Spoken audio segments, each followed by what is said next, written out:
Hello बच्चों, स्वागत है आप सभी का आपके अपने YouTube channel science exam hub में।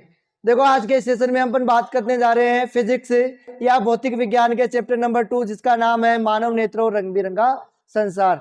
आज के सेशन में अपन पढ़ने वाले हैं प्रकाश का प्रकीर्णन किस प्रकार से होता है, प्रकाश के प्रकीर्णन के कारण कौन कौन सी घटनाएं होती है। इसके अलावा अपन बात करेंगे कि जो इंद्रधनुष बनता है उस इंद्रधनुष का क्या कारण होता है, ऐसी कौन सी प्रक्रिया है जिसके द्वारा इंद्रधनुष का निर्माण होता है। बड़ा ही इंपॉर्टेंट आज का सेशन है, जिसमें से 1 या 2 नंबर के क्वेश्चन आपके बोर्ड में पूछे जा सकते हैं। बड़े इजी तरीके से और ध्यानपूर्वक आज के सेशन को देखिए बेटा, सारी चीजें कंप्लीटली आपको बोर्ड में समझ में आ जाएगी। अगर आज के इस वीडियो को आपने ध्यान से पढ़ा तो दोबारा किसी भी बुक से आपको ये चैप्टर देखने की आवश्यकता नहीं पड़ेगी। ये जो सारे आज के टॉपिक है वो यहीं क्लियर हो जाएंगे। तो बने रहें और सबसे पहले वीडियो को लाइक करें, अपने फ्रेंड्स के पास इसे शेयर करें। तो स्टार्ट करते हैं आज के सेशन को, जहां अपन स्टार्टिंग में बात करने जा रहे हैं सबसे पहले प्रकाश के प्रकीर्णन की। देखो बेटा, अपन बात करते हैं प्रकाश का प्रकीर्णन आखिरकार होता क्या है।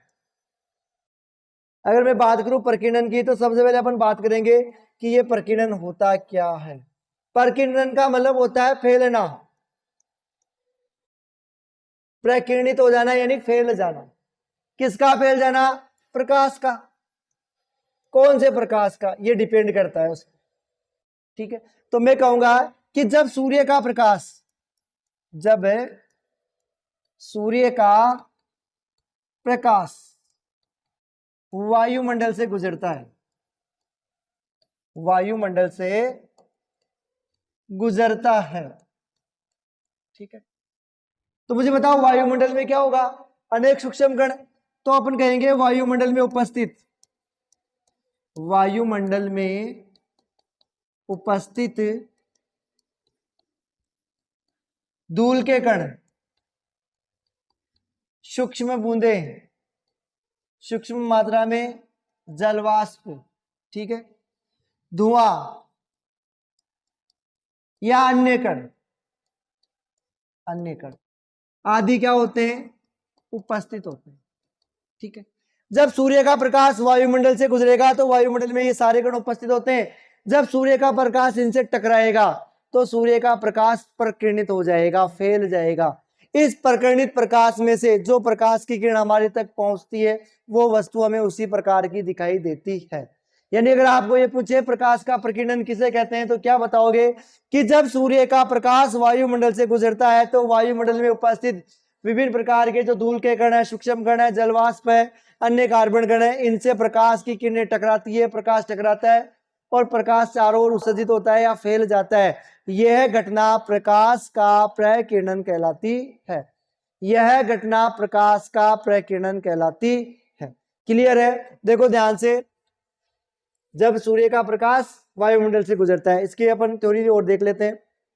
आप ये नोट कर लेना, इंपॉर्टेंट है कि जब सूर्य के प्रकाश की किरणें जब पृथ्वी के वायुमंडल में प्रवेश करती है तो वातावरण में उपस्थित विभिन्न गैसों के अणु या परमाणु चारों ओर प्रकाश का उत्सर्जन करते हैं, जिसे अपन प्रकीर्णन कहते हैं। अब देखो, प्रकीर्णन के कारण मुख्य रूप से हमें कौन कौन सी घटनाएं देखने को मिलती है। हमारे लिए ये तो सारी घटनाएं हैं, बड़ी इंपॉर्टेंट है। इन सारी घटनाओं को आपको ढंग से देखना है। सबसे पहले अपन बात करते हैं आकाश का रंग नीला दिखाई देना, वेरी मोस्ट इंपॉर्टेंट है। अक्सर एग्जाम में पूछी जाती है कि हमें आकाश का रंग नीला क्यों दिखाई देता है। अगर सिंगल नंबर का क्वेश्चन है, 1 नंबर का अगर क्वेश्चन है तो आपको सिर्फ इतना सा लिखना है कि प्रकाश के प्रकीर्णन के कारण आकाश का रंग नीला दिखाई देता है। कई प्रकार के कंपटीशन जो एग्जाम होते हैं बेटा, उन कंपटीशन एग्जाम में भी प्रमुखता से सर्वाधिक बार पूछे जाने वाला क्वेश्चन है कि आकाश का रंग नीला रंग किसके कारण है? प्रकाश के प्रकीर्णन के कारण। गहरे समुद्र में जो जल का रंग होता है नीला होता है। अगर आपने समुद्र महासागरों का जल देखा होगा, नीले रंग का ही होता है। तो ये नीले रंग का क्यों होता है? प्रकाश के अभिकरण प्रकीर्णन के कारण। कैसे होता है अभी अपन इसके बारे में पढ़ेंगे। अगर बात करें सूर्योदय और सूर्यास्त के समय सूर्य रक्ताभ दिखाई देता है। अगर आपने सूर्योदय को होते हुए देखा, सूर्य को उदय होते हुए देखा है या सूर्य को अस्त होते समय देखा है, तो उन दोनों ही स्थितियों में सूर्य लाल रंग का दिखाई देता है। जो अपने सन का कलर है वो रेड होता है। तो जो सूरज है वो सनराइज या सनसेट के समय रेडिश दिखाई देता है, लाल रंग का दिखाई देता है। क्यों दिखाई देता है? प्रकाश के प्रकीर्णन के कारण। एक अपन बात करते हैं टिंडल प्रभाव क्या होता है, किस प्रकार से ये अभिव्यक्त होता है और कब अभिव्यक्त होता है। तो इन सब के बारे में अपन डिटेल से पढ़ने जा रहे हैं। सबसे पहले मैं बात करता हूं आकाश का रंग नीला क्यों दिखाई देता है। वेरी मोस्ट इंपॉर्टेंट है, ध्यान से तरीके से देखना। देखो बेटा, जब आपने दिन में आकाश को देखा होगा उस समय आकाश अधिकांशतः आपको इसी प्रकार से नीला दिखाई देता है। ठीक है, नीला रंग कैसा दिखाई देता है? नीला दिखाई देता। अब प्रश्न उठता है क्यों? ठीक है, देखो दिन के समय मान लो ये सन है, तो दिन के समय जो सनलाइट्स है वो पृथ्वी तक आती है, अंतरिक्ष को पार करके सनलाइट्स पृथ्वी पर पहुंचती है। तो क्या होता है कि यहां सन को जो प्रकाश है उसे वायुमंडल से गुजरना पड़ता है। कहां से गुजरता है? वायुमंडल से गुजरना पड़ता है। ठीक है, जब प्रकाश वायुमंडल से गुजरेगा तो वायुमंडल में क्या है? असंख्य गैसीय कण है, असंख्य गैसीय कण है, धूल के कण है, ठीक है, जलमाष्प। जब प्रकाश इनसे टकराता है तो ये प्रकाश का प्रकीर्णन कर देते हैं। तो आपने पहले ही पढ़ा है कि जो सूर्य का प्रकाश है, सूर्य का प्रकाश किससे मिलकर बना होता है? 7 रंगों से। इससे पहले वाले वीडियो में अपने प्रकाश के वर्ण विक्षेपण के बारे में पढ़ा था आपने। प्रिज्म के द्वारा प्रकाश का अपवर्तन किस प्रकार से होता है, प्रकीर्णन किस प्रकार से होता है, इसके बारे में पढ़ा था। उस वर्ण विक्षेपण में अपन ने देखा था कि जब प्रकाश किसी प्रिज्म से गुजरता है, किसी पदार्थ से गुजरता है, तो वो अपने 7 रंगों में विभक्त हो जाता है। तो यहां भी यही घटना होगी। जैसे ही प्रकाश वायुमंडल से गुजरता है तो वायुमंडल में उपस्थित इन धूल के कणों के साथ, गैसीय कणों के साथ, जल के कणों के साथ जब ये प्रकाश की किरणें टकराएगी तो ये प्रकाश का उत्सर्जन करती है। तो इनमें से जो सर्वाधिक प्रकीर्णित प्रकाश है, सर्वाधिक प्रकीर्णित प्रकाश, वो कौन सा होगा? नीला। सर्वाधिक प्रकीर्णन नीले रंग का होता है। और जब ये नीला प्रकीर्णित प्रकाश हमारी आंखों में पृथ्वी पर प्रवेश करता है तो हमें आकाश कैसा दिखाई देता है? नीला। तो अगर आपको एग्जाम में पूछे कि आकाश का रंग नीला क्यों दिखाई देता है, पहला तो ये लिखो कि प्रकाश के प्रकीर्णन के कारण, प्रकाश के प्रकीर्णन के कारण हमें आकाश नीला दिखाई देता। सेकंड कैसे? तो सूर्य से आने वाला प्रकाश जब वायुमंडल में प्रवेश करता है तो वायुमंडल में उपस्थित असंख्य धूल के कण है, सूक्ष्म कण है, जलवाष्प है, ये प्रकाश के विभिन्न रंगों को प्रकीर्णित कर देते हैं। इनमें से नीले रंग का प्रकीर्णन सर्वाधिक होता है। और जब यह प्रकीर्णित प्रकाश हमारी आंखों तक पहुंचता है तो हमें आकाश नीला दिखाई देता है। तो यह वायुमंडल की उपस्थिति के कारण होता है। अगर क्या हो, वायुमंडल ही नहीं हो, अगर मैं बात करूं, बड़ा इंपॉर्टेंट क्वेश्चन है, यदि वायुमंडल नहीं होता, पृथ्वी के ऊपर क्या नहीं होता? वायुमंडल नहीं होता, या कोई अंतरिक्ष यात्री अंतरिक्ष में जाए, अंतरिक्ष यात्री, तो भी क्या उसे आकाश नीला दिखाई देता है? तो यह बिल्कुल गलत है। अगर अपन अंतरिक्ष में जाकर आकाश का अवलोकन करें तो आकाश हमें काला प्रतीत होता है। कैसा दिखाई देता है? काला। तो अब यह प्रश्न उठ सकता है कि अंतरिक्ष यात्रियों को आकाश काला क्यों दिखाई देता है? तो क्योंकि अंतरिक्ष में किसी भी प्रकार का कोई भी वायुमंडल नहीं होता। अंतरिक्ष में किसी भी प्रकार का कोई भी वायुमंडल नहीं होता। वायुमंडल नहीं है मतलब सूक्ष्म कण, धूल के कण नहीं मिलेंगे, जिससे प्रकाश का प्रकीर्णन नहीं होगा और आकाश हमें कैसा दिखाई देगा? काला दिखाई देता। क्लियर है? ये ध्यान रखना बेटा, दोनों चीजें इंपॉर्टेंट है। आप चाहो तो इसके नोट्स का स्क्रीनशॉट ले सकते हो या लिख सकते हो, या आपको नोट्स पीडीएफ मिल जाएगी चैनल पे। ठीक है, देखो, जब सूर्य का प्रकाश वायुमंडल में प्रवेश करेगा तो वायु के सूक्ष्म कण लाल रंग की अपेक्षा नीले रंग को अधिक प्रबलता से प्रकीर्णित करते हैं। सभी रंगों का प्रकीर्णन होगा, लेकिन जिसकी तरंग दैर्घ्य कम होती है उसका प्रकीर्णन ज्यादा होगा। मैं बात करूं लाल रंग की, तो लाल रंग की तरंग दैर्घ्य नीले रंग से 1.8 गुना अधिक होती है, जिससे नीला रंग प्रकीर्णित होता है। जब यह प्रकीर्णित प्रकाश हमारी आंखों में प्रवेश करता है तो हमें आकाश नीला दिखाई देता। यदि पृथ्वी पर वायुमंडल नहीं हो तो क्या होगा? आकाश काला दिखाई देगा। नहीं हो तो कोई भी प्रकीर्णन नहीं होगा, तब आकाश काला प्रतीत होगा। यही कारण है अत्यधिक ऊंचाई पर उड़ते हुए यात्रियों को आकाश काला प्रतीत होता है, क्योंकि वहां पर प्रकाश का किसी भी प्रकार का कोई प्रकीर्णन नहीं होता। ठीक है, आगे देखो। खतरे के संकेत हमेशा लाल रंग के ही बनाए जाते हैं। क्यों? बड़ा इंपॉर्टेंट है, ध्यान रखना बेटा। कंपटीशन की दृष्टि से, एबसद की दृष्टि से, अपने बोर्ड एग्जाम की दृष्टि से। खतरे के संकेत लाल रंग के क्यों बनाए जाते हैं या किस रंग के बनाए जाते हैं? लाल रंग के। क्यों बनाए जाते हैं? देखो वही काम कि जो लाल रंग है उसकी तरंग दैर्ध्य सबसे अधिक होती है। लाल रंग की तरंग दैर्ध्य सर्वाधिक, लाल रंग की तरंग दैर्ध्य, लाल रंग की तरंग दैर्ध्य सर्वाधिक होती है। आपने पढ़ा था जिसकी तरंग दैर्ध्य अधिक होती है उसका अपवर्तन कम, तो इसका अपवर्तन क्या होगा?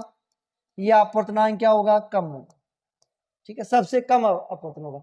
तो आप लिखना है क्योंकि लाल रंग की तरंग दैर्ध्य सर्वाधिक होती है तो उसका अपवर्तन या प्रकीर्णन, अगर अपवर्तन कम है तो प्रकीर्णन भी क्या होगा? कम, प्रकीर्णन कम। तो इसका प्रकीर्णन कम मात्रा में होता है, जिससे जो लाल रंग है हमें दूर से या सघन कोहरे की स्थिति में भी दूर से दिखाई दे सकता है, जिससे अपन किसी होने वाले खतरे से आसानी से बच सकते हैं। इसलिए खतरे के संकेत कैसे बनाए जाते हैं? लाल रंग के। क्या बताओगे? क्योंकि लाल रंग की तरंग दैर्ध्य सबसे अधिक होती है तो इसका प्रकीर्णन सबसे कम होगा, और इसका प्रकीर्णन कम होने के कारण ये हमें दूर से ही आसानी से दिखाई दे देता है, इसलिए खतरे के संकेत लाल रंग के बनाए जाते। ठीक है, ये थ्योरी है, आप चाहो तो देख लेना इसको एक बार। आगे देखो, तीसरी घटना है सूर्योदय एवं सूर्यास्त के समय।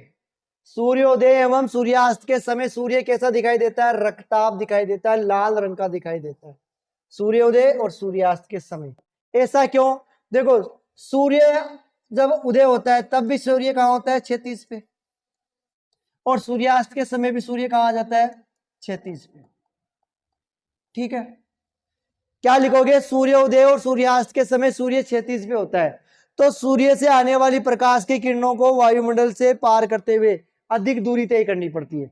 जब ये प्रकाश की किरणें वायुमंडल में प्रवेश करती है तो वायुमंडल में उपस्थित धूल के कणों के द्वारा अधिकांश प्रकाश को प्रकीर्णित कर दिया जाता है, लेकिन लाल रंग की तरंग दैर्ध्य अधिक होने के कारण इसका प्रकीर्णन सबसे कम होता है, और जब ये कम प्रकीर्णित प्रकाश हमारे तक पहुंचता है तो हमें सूर्योदय और सूर्यास्त के समय क्या होता है बेटा? सूर्य रक्ताभ दिखाई देता है। क्लियर है? क्या लिखोगे? सूर्योदय एवं सूर्यास्त के समय सूर्य क्षितिज पे होता है, अतः इससे आने वाली प्रकाश की किरणें वायुमंडल की विभिन्न परतों को पार करके आती है। यहाँ उपस्थित असंख्य जो सूक्ष्म कण है, गैसीय कण होते हैं, वो प्रकाश के अन्य रंगों का प्रकीर्णन कर देते हैं, लेकिन लाल रंग की तरंग दैर्ध्य अधिक होने के कारण इसका प्रकीर्णन नहीं हो पाता और हमें सूर्य लाल रंग का दिखाई देता है। क्लियर है? आई थिंक आपके बहुत अच्छे से समझ में आया होगा। ठीक है, ये ध्यान रख लेना, ये या तो स्क्रीनशॉट ले लो या नोट्स बना लेना, ये आपको मिल जाएंगे। वही चीज है जो भी अपन ने पढ़ा। देखो टिंडल प्रभाव क्या होता है? टिंडल प्रभाव, अभी अपन बात कर रहे थे कि सूर्य का प्रकाश जब वायुमंडल से गुजरता है, विभिन्न परतों से गुजरता है, तो प्रकाश में ये जो धूल के कण है ये प्रकाश की किरणों को प्रकीर्णित कर देते हैं। जब ये धूल के कण है, सूक्ष्म कण है, प्रकाश की किरणों को प्रकीर्णित करते हैं, उस समय कुछ कंडीशन ऐसी होती है कि हमें प्रकाश का मार्ग दिखाई देता है। जैसे मैं बात करूं, एक प्रकाश की किरण को सोल्यूबल विलयन से अपन ने प्रवाहित किया तो यहाँ प्रकाश का मार्ग दिखाई नहीं दे रहा, लेकिन जैसे ये कोलाइडी विलयन या किसी मिश्रण में प्रवेश करता है हमें प्रकाश का मार्ग दिखाई देने लगता है। देखो, जैसे किसी जंगल में से आप अगर गुजरे हो तो जंगल में से जब पेड़ों के पत्तियों के बीच में जो सूक्ष्म जगह बच जाती है, इस जगह से जब प्रकाश की किरणें प्रवेश करती है तो देखो इस प्रकार से आपको प्रकाश का मार्ग दिखाई दे रहा है। प्रकाश की किरणें आती हुई दिखाई दे रही है, तो ये प्रकाश की किरणों का आते हुए दिखाई देना ही क्या है बेटा? टिंडल प्रभाव कहलाता है। क्या लिखोगे परिभाषा? जब सूर्य का प्रकाश किसी माध्यम से गुजरता है, जब सूर्य का प्रकाश किसी माध्यम से गुजरता है तो माध्यम में उपस्थित धूल के कणों के कारण, प्रकाश के कणों के कारण या अन्य जो माध्यम में उपस्थित कणों के कारण प्रकाश का मार्ग दिखाई देने लगता है। यह घटना टिंडल प्रभाव कहलाती है। ठीक है, या आप इसकी परिभाषा देख सकते हो या स्क्रीनशॉट ले लेना।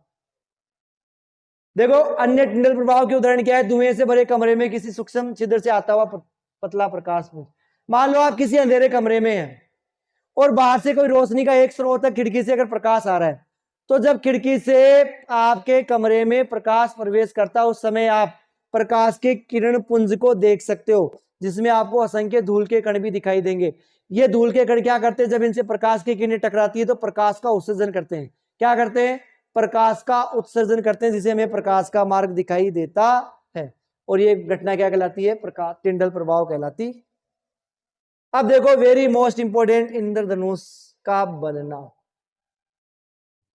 देखो इंद्रधनुष क्यों बनता है, कैसे बनता है, कब बनता है, कब क्यों कैसे। ठीक है, सबसे पहले तो कब बनता है, वर्षा, जब बरसात हो रही हो दिन में, वर्षा के समाप्त होने के पश्चात बनता है। कहां बनता है, सूर्य के विपरीत दिशा में, जिस दिशा में सूर्य है उसकी जस्ट विपरीत दिशा में इंद्रधनुष बनता है। ठीक है, कब बनता है, वर्षा के बाद, वर्षा की समाप्ति के बाद। कहां बनता है, सूर्य से विपरीत दिशा में, सूर्य से विपरीत दिशा। क्लियर है, देखो ध्यान से देखो कैसे बनता है, उसमें विचार करते हैं। देखो बरसात के बाद में जब वर्षा होती है तो वर्षा के पश्चात, वर्षा के पश्चात वातावरण में क्या होती है, वातावरण में उपस्थित सूक्ष्म जल की बूंदें, सूक्ष्म जल की बूंदें प्रिज्म की भांति काम करती है। किसकी भांति, प्रिज्म की भांति कार्य करती।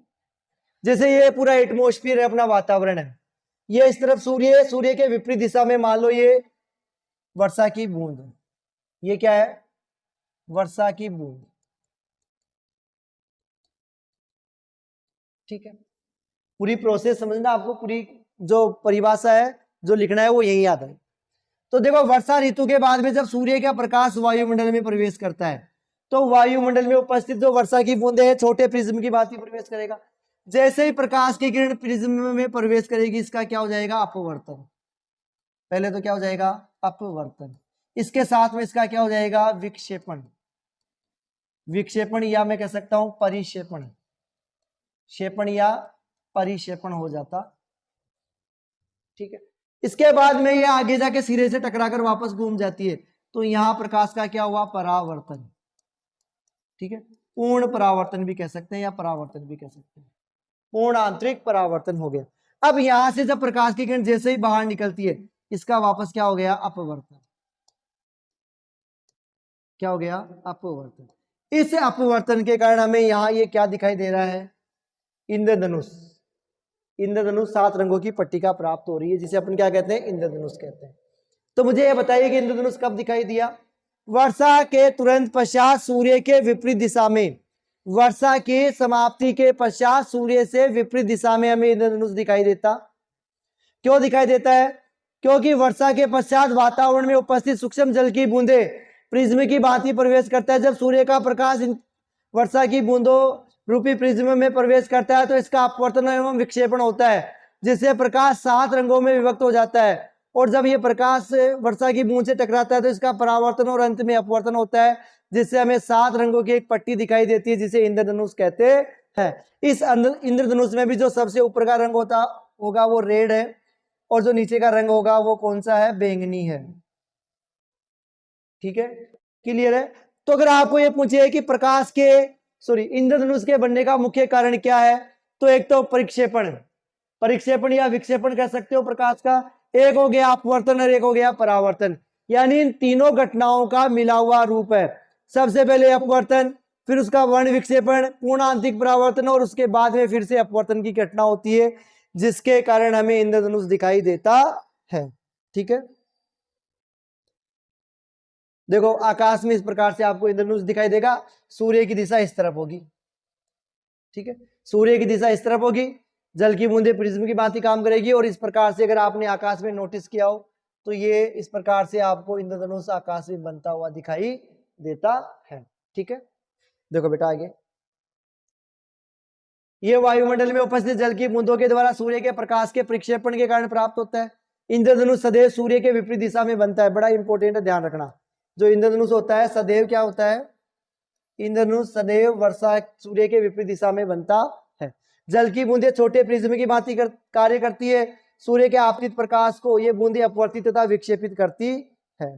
ठीक है, तत्पश्चात इसे आंतरिक परावर्तित कर देती है। अंततः जल की बूंद से बाहर निकलते समय प्रकाश का पुनः अपवर्तन होता है और प्रकाश के प्रक्षेपण और आंतरिक परावर्तन एवं अपवर्तन के कारण वर्ण विक्षेपण की पट्टिका प्राप्त होती है, जिसे हम क्या कहते हैं, इंद्रधनुष कहते हैं। क्लियर है? ये तो बेटा थे आपके जो प्रकाश के प्रक्षेपण है या प्रकीर्णन है उससे संबंधित कुछ महत्वपूर्ण घटनाएं और इंद्रधनुष के निर्माण की विधि।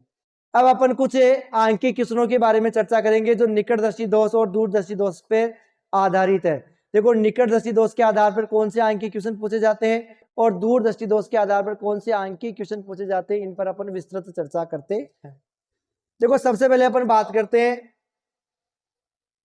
अगर आप निकटदर्शी दोष के लिए बात कर रहे हैं, अगर आपको क्वेश्चन में निकटदर्शी दोष दिया गया है, ठीक है, तो निकटदर्शी दोष के लिए जो फोकस दूरी की गणना होगी एफ बराबर, वो कितनी होगी, फोकस दूरी ज्ञात करनी हो तो फोकस दूरी की गणना के लिए जो u बराबर है ना, वो अनंत लेना। ठीक है, फोकस दूरी ज्ञात करनी होगी, आपको बिंब दूरी दी जाएगी, प्रतिबिंब की दूरी दी जाएगी और फोकस दूरी पूछी जाएगी। तो जो प्रश्न में दिया गया है, प्रश्न में दिया गया मान, प्रश्न में दिया गया मान या दूरी, वो तो क्या होगी, प्रतिबिंब की दूरी v होगी। जो भी आपको प्रश्न में देगा भाई 80 सेंटीमीटर दूर बन रहा है, 1 मीटर दूर बन रहा है, 2 मीटर दूर बन रहा है या 20 सेंटीमीटर दूर बन रहा है, ये तो हो गई आपकी बिंब की दूरी, प्रतिबिंब की दूरी। ठीक है, और जो u का मान है वो आपको सदैव अनंत में लेना और u ऋणात्मक होता है। अच्छा, और प्रतिबिंब की दूरी का मान है ना ऋणात्मक लिया जाता है, v बराबर क्या होगा, ऋणात्मक होगा। ठीक है, क्योंकि निकटदर्शी दोष में दूर की वस्तु साफ दिखाई नहीं देती तो अवतल लेंस का उपयोग करते हैं, अवतल लेंस की फोकस दूरी माइनस में होती है, v भी माइनस में होता है, तो v का मान ऋणात्मक होगा। ये तो समझ में आ गया होगा आपको। फिर से सुने बेटा, अगर आपको कोई आंकिक क्वेश्चन दिया गया है, कोई आंकिक क्वेश्चन अगर आपको दिया गया है और ये कहा गया है कि किसी व्यक्ति या निकट दोष से पीड़ित किसी व्यक्ति में वस्तु का जो प्रतिबिंब है 10 सेंटीमीटर की दूरी पर बन रहा है, तो वस्तु वो नेत्र की फोकस दूरी ज्ञात कीजिए। तो एफ को ज्ञात करने के लिए आपको यू और वी चाहिए, तो यहाँ वी तो आ जाएगा दिया गया मान 10 सेंटीमीटर माइनस में, और जो यू का मान है वो आपको अनंत में लेना है, क्योंकि निकटदर्शी दोष में हमें दूर की वस्तुएं दिखाई नहीं देती और दूर की वस्तुओं के लिए दूर बिंदु कहाँ होता है, अनंत में। क्लियर है? अगर बात करें दूरदर्शी दोष के लिए, अगर मैं निकटदर्शी दोष के बाद में बात करूं दूरदर्शी दोष के लिए, तो दूरदर्शी दोष में जो बिंब दूरी है यू का मान वो माइनस में 25 सेंटीमीटर लेना है, क्योंकि दूरदर्शी दोष में कौन सी वस्तु दिखाई नहीं देती, निकट की, तो राग का निकट बिंदु कहाँ होता है, 25 सेंटीमीटर। तो u का मान 25 लेना और दिया गया मान होगा वो v का होता है। क्लियर है? और वो धनात्मक आ जाएगा आपके लिए। देखो किस प्रकार से अपन को क्वेश्चन को सॉल्व करना है। देखो एक क्वेश्चन है, इसको सॉल्व करके देखते हैं अपन, ताकि और चीजें समझ में आ जाए। किसी निकटदर्शी दोष से पीड़ित व्यक्ति का दूर बिंदु नेत्र के सामने 80 सेंटीमीटर पर है।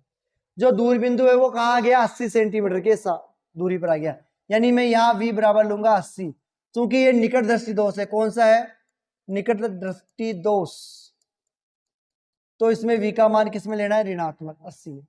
ठीक है, और u बराबर कितना हो जाएगा, इन्फिनेटिव, और f बराबर आपको ज्ञात करना ही है। क्लियर है? तो लेंस की प्रकृति और क्षमता ज्ञात करनी है। तो पहले आपको क्षमता ज्ञात करने के लिए लेंस सूत्र लगाओ। किससे ज्ञात करोगे, लेंस सूत्र से।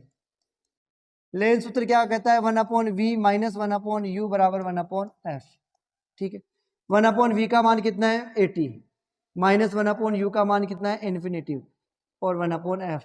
जब अपन इन्फिनेटिव की गुणा करते हैं तो वही मान आ जाता है, तो अपने पास 1/f बराबर क्या हो जाएगा, 1/ माइनस का 80। अगर मैं इसे सॉल्व करता हूं तो f बराबर माइनस का 80 सेंटीमीटर। ठीक है, क्या ज्ञात करना है, लेंस की क्षमता। लेंस की क्षमता ज्ञात करनी है। कैसे ज्ञात करोगे, p बराबर 1/f मीटर में, या p बराबर 1/100/f सेंटीमीटर में।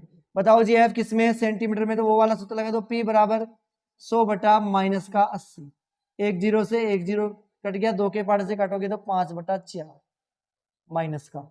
अगर मैं p का मान निकालू तो भाग दे दो माइनस का 4 एकम 4, 1 बच गया, दशमलव लगाओ, 4 दूनी 8, 4 बचो 20, 1.25 डाइऑप्टर। क्षमता कितनी आ जाएगी? माइनस में 1.25 डाइऑप्टर, यानी प्रयुक्त किया जाने वाला संशोधित करने के लिए आवश्यक लेंस की क्षमता क्या होगी?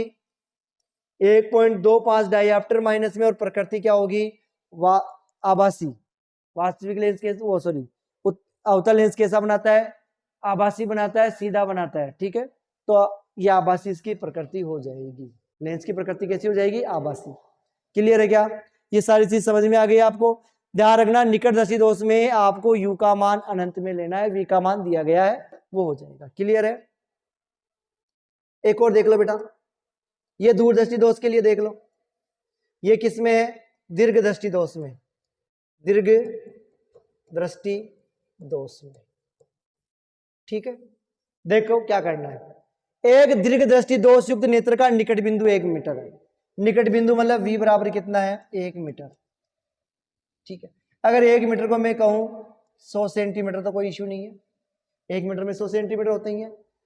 इस दोष को संशोधित करने के लिए आवश्यक लेंस की क्षमता क्या होगी? P कितना होगा? मान लीजिए सामान्य नेत्र का निकट बिंदु 25 है, तो मैं यहाँ u बराबर कितना मानूंगा? माइनस का 25 सेंटीमीटर। u सदैव माइनस में होता है, v प्लस में आ ही जाएगा। क्या ज्ञात करना है आपको? इस लेंस की क्षमता ज्ञात करनी है, P ज्ञात करना है, आवश्यक लेंस। तो सबसे पहले लगाओ आप लेंस सूत्र।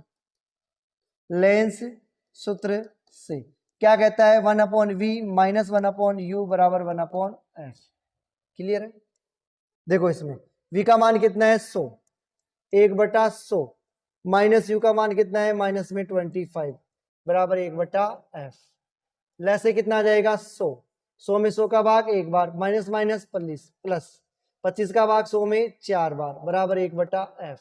4 और 1 5/100 बराबर 1/f। अगर मैं इसका व्युत्पन्न करूं तो f बराबर 100/5। अगर सोल्व करें तो f बराबर 5 दूनी 10, 20 सेंटीमीटर। उत्तर लेंस की फोकस दूरी आएगी 20 सेंटीमीटर, धनात्मक होती है, धनात्मक आर।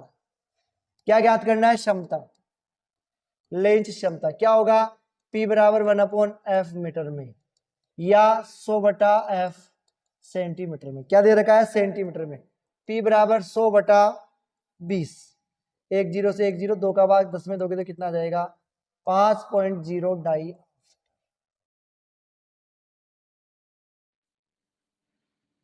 क्लियर है क्या? समझ में आया? तो अगर दीर्घ दृष्टि दोष दो तो u का मान 25 मान लो, निकट दृष्टि दोष दो तो u का मान अनंत मान लो। अनंत में किसी चीज को घटाएंगे वही चीज आ जाएगी। क्लियर है? ये ध्यान रखना। और जो दिया गया मान होगा वो v का हो जाएगा, जिससे आप फोकस दूरी ज्ञात कर सकते हैं। आई थिंक शायद आपके ये बहुत अच्छे से, बहुत तरीके से समझ में आया होगा। तो बेटा ये था आपके लिए मानव नेत्र और रंग बिरंगा संसार से संबंधित क्वेश्चन।